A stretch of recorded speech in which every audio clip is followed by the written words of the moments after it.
What's up, guys? Clutch Fan 37. You're going to do a STX Superpower Plus lacrosse head review. This is one of my gamers, but before I do, I just want to show you what I have for sale since a lot of people have been asking me through email. A lot of you guys don't follow me on Instagram, so I kind of want to show you what I have. So first up is a Maverick Centric U, all white everything, hero mesh, nice mid to mid high pocket. This is what my ideal high pocket would be, just because I mean, you could stick it higher if you wanted to, but it would cause a lot of whip and a lot of problems with consistency, so that's why I consider a mid to mid high pocket. Two nylons, one straight. The nylons are stacked together, mainly mesh inspiration, where they're not woven together, they're just strung going different ways, so it looks like it is. It's been my go-to shooting setup for quite some time now. Next is a replica of my game stick in a Lakota U, all white with Carolina blue strings. Same thing, nylon straight.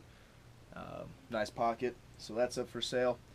Next, I have the Neon Green Warrior Evo 4X with a one string.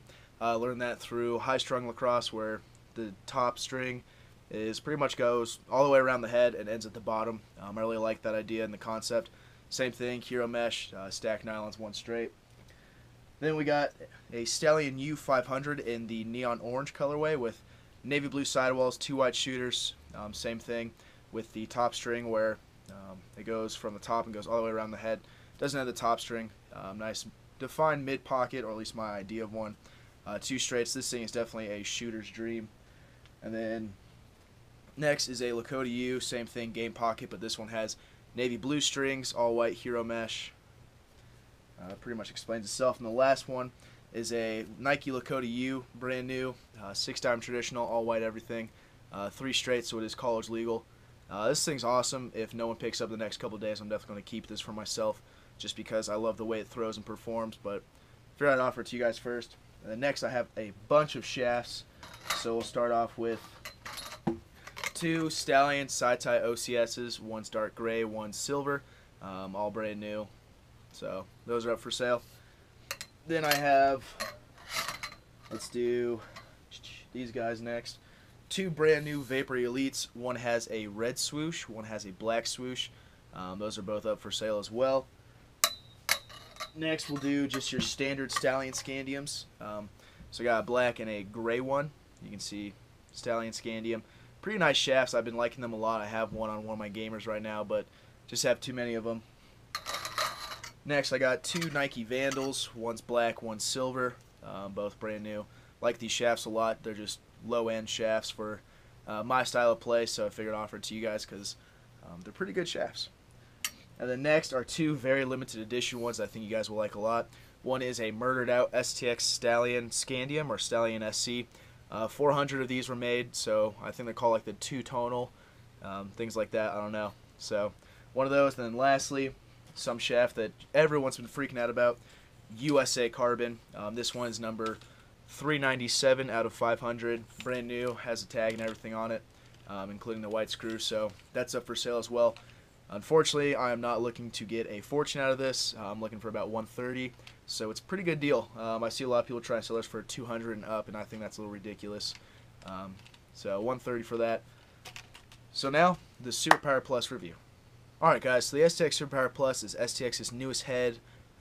Made for the offensive-minded player. They have the STX dual head and shaft coming out soon, but that's geared towards face-off men. So Superpower Plus, we'll go with the cons at first, just to kind of give you guys kind of a background of what I feel. Granted, everyone's going to have their different opinion on a head, but I think this is at least my personal opinion on it. So the top half of the head is a little more flexible than the bottom half, which I like and dislike for a couple reasons. One, the first ground balls I was trying to go after with this head a little aggressively. So, I mean, not necessarily, the fundamental ways where my coach used to say green knuckles, where you get down and go at it like that. If you go at it more aggressively, the scoop is a bit more flexible, so it is a little harder. You can kind of see it flatten out with not a lot of pressure to it. So I was a little concerned about that. Also, same thing Spawn Peepo said. Right here, I wish they would have at least put a hole right here and moved this one down a little bit more, right where the sidewall strut comes up, just because that would be pretty much a perfect place to put an interlock or a knotted SI. But if you're a decent stringer, or you know a decent stringer, they can make their way around it. So it's really not that big of a deal to me. So, I mean, I think those are 2 of the only cons I really have with this head. Everything else is a positive. The cosmetic changes to it, I mean, they still have the scalloped scoop, which I like a lot. First, with the proton power, they did brake and flex, but with the ACP in this head, which is the all climate performance, it definitely helps out with the scoop. Sidewall holes, I think there's plenty on this head to get a desired pocket you want. Definitely like that. C channel and ACP together in one head, I think, is a pretty good idea. They took a stab in the dark with it and definitely came out with something really nice. So as I was saying before, the top half of the head is somewhat flexible. The bottom half is more rigid.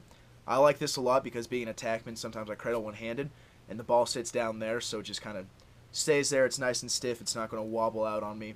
But also for shooting, the way I string my sticks, or at least have them for the most part, is when I go to shoot, I like a lot of snap as opposed to whip.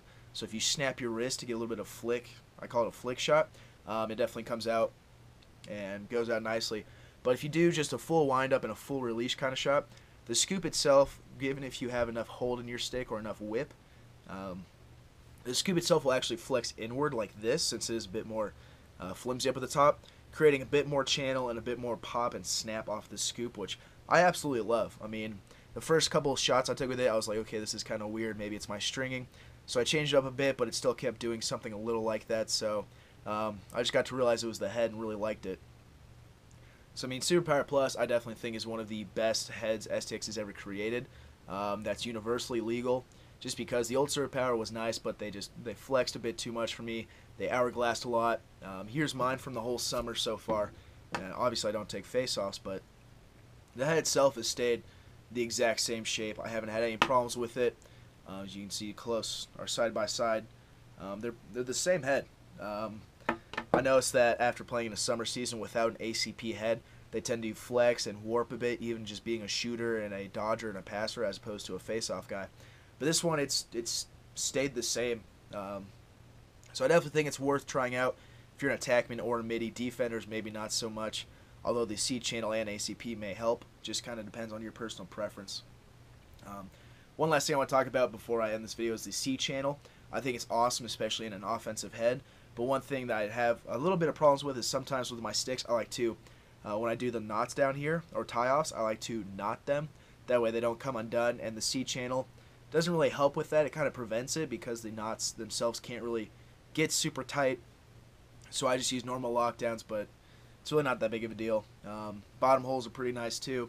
Has 2 screw holes, so it lines up with just about any shaft out there. Especially if you go with STX on STX. I mean, they have 2 holes in the shaft. Sorry about that. 2 holes in the shaft, 2 holes in the head that line up perfectly, so I really like it. Both are strung up with Hero Mesh. Absolutely love this head. I highly recommend checking it out if you're looking for a new head to try out during the fall or winter season, and maybe it'll be your new weapon of choice like it is mine. So thanks for watching, guys. Definitely check out 50calmesh.bigartell.com if you're looking to pick up a new shaft or a head or really anything in general. Feel free to shoot me an email with any questions. I do have an Instagram. It's ClutchFanatic37. Believe it or not, same thing as my YouTube name. Twitter, prefer you guys didn't follow me on Twitter. That's why I don't have it as ClutchFanatic37, because it's more of my personal thing as opposed to lacrosse-related stuff for the most part. And I do string heads for people if they want. $35 gets you Hero Mesh, String King, Traditional, whatever you want. All you gotta do is shoot me an email. So, one last look at my pocket. Nice defined mid-low shifty pocket. I notice I'm moving a lot more towards, when I string a stick, I push the pocket up here, because when I go to shoot, I want the ball to sit as close to the scoop and the shooting strings as possible to get that extra snap and that quicker release. So there it is, guys. Hope you enjoy. Let me know if you guys picked one of these up in the comments and your opinions on it.